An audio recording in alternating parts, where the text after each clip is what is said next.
పెహల్గామ్లో జరిగినటువంటి ఒక దురదృష్టకరమైన సంఘటన, రాక్షసుల ముష్కరుల వాళ్ళ అకృత్యం బలైపోయారు ఎంతోమంది, 28-29 మంది.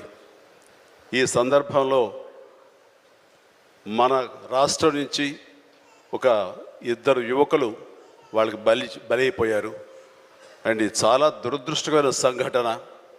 అలాంటి బాడీని ఆయన రిసీవ్ చేసుకుని వారి కుటుంబాన్ని పరామర్శిస్తున్నారు. మరో పక్కన ఇక్కడ తెనాలి అనుకుంటా, ఐ హోప్ పవన్ కళ్యాణ్ వెళ్ళి పవన్ కళ్యాణ్ వెళ్ళి వాళ్ళని పరామర్శిస్తూ వాళ్ళకి మానసిక స్థైర్యాన్ని, ధైర్యాన్ని ఇవ్వడం కోసం తమ వంతు కృషి చేస్తున్నారు.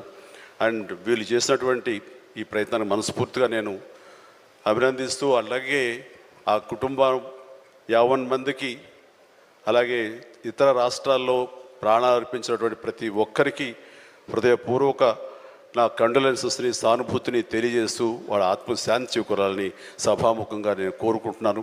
ఇది సందర్భం కాదు తెలియదు, కానీ మనసు కలిచివేస్తుంది. ఇలా మీతో షేర్ చేసుకుంటే కొంచెం ఊరట లభిస్తుందని వారి సమక్షంలో నేను తెలియజేసుకుంటున్నాను.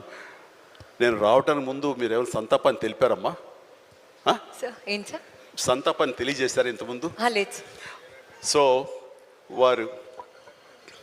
వారి సమక్షంలో ఒక 2 నిమిషాలు నిలబడి మనందరం మౌనం పాటించి వారికి మన నివాళులు అర్పిద్దాం.